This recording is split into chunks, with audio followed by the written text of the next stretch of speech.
Hello, welcome back. On RealCopStoriesVideos.com, we have 355 cop stories, 7, 8, 9, 10 minutes. Look them up, they're fun. Vice Narcotics Gang, short stories, foot pursuits, naked people, you know, all kinds of neat stuff. So you'll have fun looking at those. And on the same website, RealCopStoriesVideos.com, we added question and answers. We have 117 now, is that right? Something like that? And we're working every week to tape these. And it's a question and answers. So you want to ask me a question on that site, okay? Go to rsvcopstories@gmail.com and ask me some questions. I'm answering questions now about supervision, coming up through the ranks my whole career.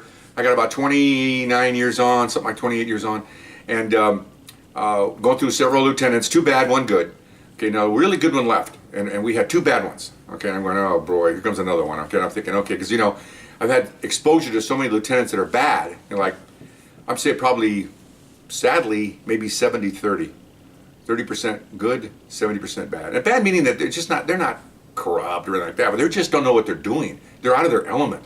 Remember, to make lieutenant, all you have to do is be a sergeant and take an exam. We're all detectives.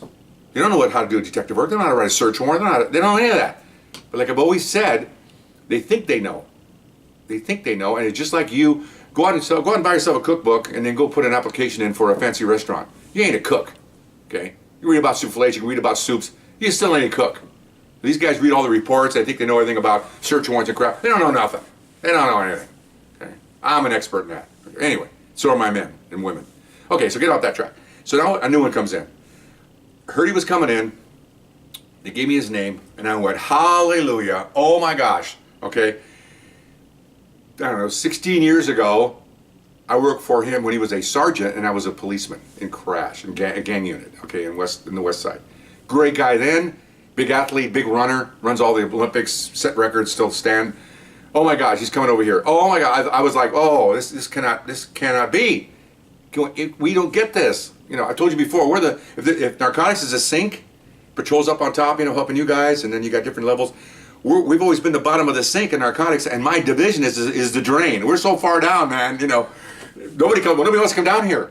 Okay, here he comes. Oh my gosh. So he calls me like Friday before. Coming down there, oh my gosh, you know, we got to go to lunch on Monday. Okay, well, I'm going to have a staff meeting. Okay, fine. And then, so then he says, I'm gonna come down now. It's Friday. What are you doing? I said, well, we're going to watch a couple hours, but we're not doing much. I'll come on right down. Okay, so he comes over. He's not even got the job yet, officially on Sunday, but he's coming down on Friday. So we're talking, you know, hugging each other. How's it going? Everything. And then he goes, let's go to dinner. Okay, so we went to dinner somewhere. Dinner, yeah, big time dinner. I think we went to like a Pollo Loco or something, you know. So we go in there, we're talking. Okay, so then, again, he was my sergeant, and now he's my lieutenant. He goes, now, I've heard some bad things about this place, this South Bureau. Tell me what's going on. And my friends will tell you, man. So will my wife. Don't ask me a question, I'll tell you no lies. Okay? If you're going to ask me a question, you're going to get an honest answer, because I don't believe in BSing. And I told him that. He goes, what? He goes, oh, maybe it is true. So he leans back. What's going on? So I filled him in on the other 3 top steps, okay? And he's sitting there looking at me like, whoa. So I kind of warned him. I said, one of them is very salty and surly. One of them's kind of worried about his shadow and his career, and the other one is a kiss ass. So just be aware of that, okay? If you look at that criteria. He goes and he looks at me. What about you? I said, you know me. We've known each other for 20 years. I said, you know what? You get what you get. I said, he goes, yeah. Rumor goes around you guys are doing tons of warrants and not getting in any trouble. I said, no, not at all. So I explained to him what I told you in other videos, that we do a lot of warrants and we don't get into trouble. We don't beat anybody. We don't shoot anybody. We don't. It's a miracle. It really is. And not because of me. Not because of me. I don't put handcuffs on anybody. It's my people. You surround yourself with quality, wonderful people, and your job is a breeze. Okay. Okay. So anyway, so he comes down. So we have our squad meeting, our supervisor meeting. He's sitting there. He's talking. Back to normal. Kissing ass. Potted plant. I don't know what you call this other guy, a silhouette. They're just all sitting there. So we're talking, and now I've got some tenure now, and I'm talking about different things, and they slowly talk to him. Okay, fine. So, I'm trying to read my notes here because my eyes are bad. Okay, sorry about that. So we break it up, and we all leave. Okay, so he calls me like an hour later. I told him I had a warrant going, so he tried to call me. I couldn't answer it, so a couple hours go by. I finally call him back. He goes, yeah, where were you? I said, we're on a warrant. Oh, okay, that's right. He goes, you got a minute? I said, I got a lot of minutes. We were heading back from the warrant. I'm in the car myself, and he says, He goes, man, were you right about those guys? I go, I looked them all up. I looked at their, he's doing auditing too. He's auditing because he's got to supervise us. You know, so he supervises 4 of us. I'm looking them up. I go, man, they're horrible. I said, I know. I know. It's, you know, we get what you get. And, you know, I said, I'm lucky I'm down there away from the central office. I don't have to listen to these guys. All 3 I pretty much ignore because they have nothing for me. I figured they were senior to me. They'd give me some kind of insight, how to do things better, you know, good stuff. You might as well talk to this paperclip over here. So what the information you're going to get from them. And I think that paperclip was more useful, that's a word, than those guys. Okay, had more use. Anyway, so he goes, yeah, okay, all right, fine. So then, you know, during the course of doing our warrants, nothing really happened for a while, a couple of weeks. We went to a training day, okay, and training days come up randomly. And one of the training days was customs enforcement. And they came out and gave us a 2-hour class, and they had like a prop car, you know, a half of a car, and they're showing how they look for stuff at the Mexican border, you know. Well, actually, not Mexican border, any border, but it just happened to be we're in Southern California, so they're coming up from the San Ysidro and all those other places down there. And so, you know, he shows the different compartments. And he's doing this so he can show us what to look for when we make a stop. And obviously, we can't do what they do because they're federal. They can pretty much, if they see something, they might think something, they get some screwdrivers out and they take off dashboards, okay? Or, you know, or they drop gas tanks. Well, we don't do that. We're just doing, you know, like a cursory search, they call it, where we kind of pull back door panels and, you know, look underneath dashboards. And we're doing what we can with the limited department policies that they give us, that we can't be taking out dashboards and dropping engines and stuff. We do that stuff, okay? So the guy said, supervisor, because he knew who the supervisors were. He says, looks at us, says, you ever want to come down? Come on down. Give me a call, give me a week's notice, and we'll show your squad. Okay, fine. So I go back and I go, I want to do that. So I go to my lieutenant. I go, I want to go to the border and take my squad. He goes, oh boy, the captain won't approve that. I don't know, but I'll approve it. No. Hands go up. I call that Tyrannosaurus Rex syndrome. You ask someone, of course, they go like this.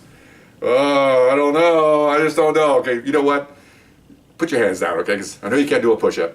Okay, Tyrannosaurus Rex can never do a push-up. And so, just, you know, okay, fine. So I put in my official request in writing, sent it downtown.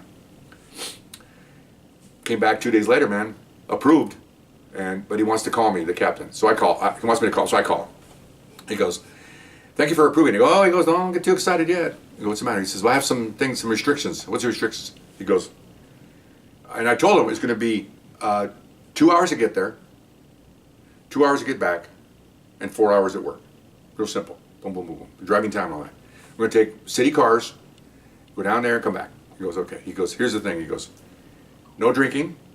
I go, Captain. He goes, no drinking. No one's going to drink. He says, and I said, well, I'll tell you what. I'm going to ask my guys, if the guys that want to drink and eat on the way back and go traveling, take their own cars, double up, or if they want to just do it by the numbers, Department of Policy, and you take one of our cars in the 2, 2, and 4 thing. He goes, very good. I was right ahead of you. You're way ahead of me. I said, I don't want my guys get in trouble. It's supposed to be a fun day. Okay, fine. So we went down there. And I think one car had 4 people in it that they all met at the station, and they all took off like a carpool, and the other half took off on police cars. And that's fine. I went down in my own car. I want to be alone because I don't know what I have to. Anyway, so we went down there. Very, very interesting. We got out. We got to walk with some of they teamed up my guys, 2 guys to one of their agents, and they got to walk, you know, all those cars coming in from Mexico, all those lines of cars. People remember that. Set 10 lines, 20 lines across. Who knows how many lanes of traffic.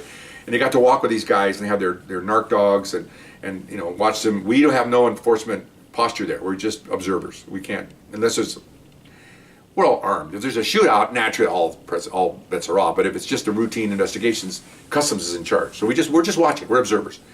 And so that was interesting. You know, they pull across to the side and they're talking to the guy. And the next thing you know, they got you know, screwdrivers. I mean, power screwdrivers. These custom agents, they're taking out dashboards, they're taking out door panels, and whoa, you know, they're finding coke over here, and this is excellent. You know, you find a guy hiding in the trunk, okay? And so all this stuff going on, we're like, whoa, this is pretty cool, you know? So then they took me over with, because I got the main guy, kind of boring because I want to be down with my guys, but, you know, I think their department is more acute to supervision levels than we are. I want to be with my guys, they want to be off with their own supervisors, whatever. So I went off with their top guy, and we went over to the side where the pedestrians come in. From, you know, they walk through the gate. That was interesting because I never seen any of this. My guys, when we got back the next day, they were all like, "This was great." I said, "Well, it's a whole new way of seeing things," you know. So I'm sitting there watching. They're just standing here. I got one top step with me. We're equal rank, and then two of his people, and they're all just standing off to the side like this, just watching.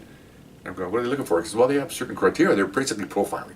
And not profiling, don't get me wrong, not for race. This is not I'm looking for Muslims and no. And people, oh, they're picking on Mexicans. Everybody come through that gate's Mexican. Okay, you're not profiling if everybody is one race. The profiling's gone. No matter what the Democrats say. Okay, they're looking for people that are sweating, scary, carrying one bag, bulges. They're looking for a lot of stuff. I don't know to this day. They're looking at what they call a proprietary thing that they're looking for a lot of things. Then you'll see them. All of a sudden, you see them move. You see these guys, the custom guys. All of a sudden, you see them move, and then they get a guy. They take him off to the side and take him over to the side. I'm looking over there and watching. And sure enough, they find pills. A lot of it was pills. You get probably a lot of them are OxyContin. You get like, I don't know how much OxyContin is, but say a bottle of 20 to $200. I'm just making a guess here. Well, you go to Mexico and get it for like $10. I mean, that's what you're doing. They're getting it for, and some are dealers, some are just getting it because they want to get cheaper drugs. There's a lot of moving parts here. Obviously, if you get somebody that's got 20 vials of 200 pills, then he's dealing. And they caught a couple of guys with like 2 or 3, bottles, and they were telling that their grandmother or their aunt's hurt, and they're trying to get, so it's legitimate. They're not dealers, but they're also, it's illegal. You can't do that. So they're picking them off the side and they're citing them and all this stuff. That was very interesting. How they just stand there and watch and they pick somebody out. It's pretty good. It's pretty good. But anyway, so I watched that. So it was a really, really interesting day, and my guys loved it. Biggest thing is I want my guys to learn. I learned too. I don't know everything, and so we all got back next day. We kind of debriefed it in the morning. Everybody was all excited. When do you do that again? Well, I'll do it in 6 months. I was like, oh, that's great, And so it was nice. I had a good time. And my lieutenant was there that morning asking how it went. We told him. He was just shaking his head thinking, I thought they'd never approve it, because we're from the city and this is down in, San Diego. But the captain thought we should learn this. And he even called the captain. The captain called me. This is all administrative stuff, supervisor stuff. Called me, how did it go? And I told him, he goes, and of course he's an administrator in charge of 400 guys. He goes, well, did anybody drink? I said, well, if they drank on their own car. Remember, we had our agreement. He goes, oh yeah. How many guys went? Because he's concerned about his people. How many guys went in city cars? I go, well, I got 10, so 4 went in the car, so I had 6, 5 went in one car, I went in another one. So yeah, it was like we took 2 city cars down there. All you paid for, the city had to pay for, in my request was our salaries, obviously, and gasoline. That's all the city was out, because and of course the training was unbelievable that we got from that thing. You couldn't buy that training. You really couldn't for any price. It was very good stuff. So he loved it. Thought it was great. Well, call me in 6 months. We'll do it again. Okay, sounds good. Well, unfortunately, the captain, they all move on, and I had moved on. Something's coming up here pretty soon. 9/11 coming up. So I moved on. So we couldn't do it again. Of course, my squad, when 9/11 hit, everything was separate. Everything was split up, and it all went. I'll get into that later. Went into big disarray concerning this stuff. So anyway, so that was a fun trip. Lieutenant was very progressive, and they're about, again, 2 or 3 months, and then he leaves. Okay. But prior to him leaving, I'll be talking about the next squad. I'm getting ahead of myself here. I'm still working for him, and we had a not a controversy. We had the word just slipped my mind. I'm so sorry. We had I'll come to you in a minute. We had an officer that was stealing cocaine from an evidence locker, okay, and he was caught, arrested, and convicted, and they were planting evidence, him and his partner, and all kinds of bad stuff, and so in the infinite wisdom of our department, this bad chief decided to transfer all the narcotic top steps to move everybody around, even though it wasn't a narcotic officer involved. He was working gangs, okay? But I told you, scandal, I'm gonna get the word. Any scandal in narcotics and vice, the department gets scared and they start moving people around. And they got scared here because narcotics had nothing to do with it. He worked in another unit. So I got moved to another division. I lost my entire squad, my liaison with the captain and the loanees I had, and I got moved to this central area, this headquarters, so to speak. And I'll come back and address that in the next tape because I'm out of time. All right, we'll see you next time. Bye-bye.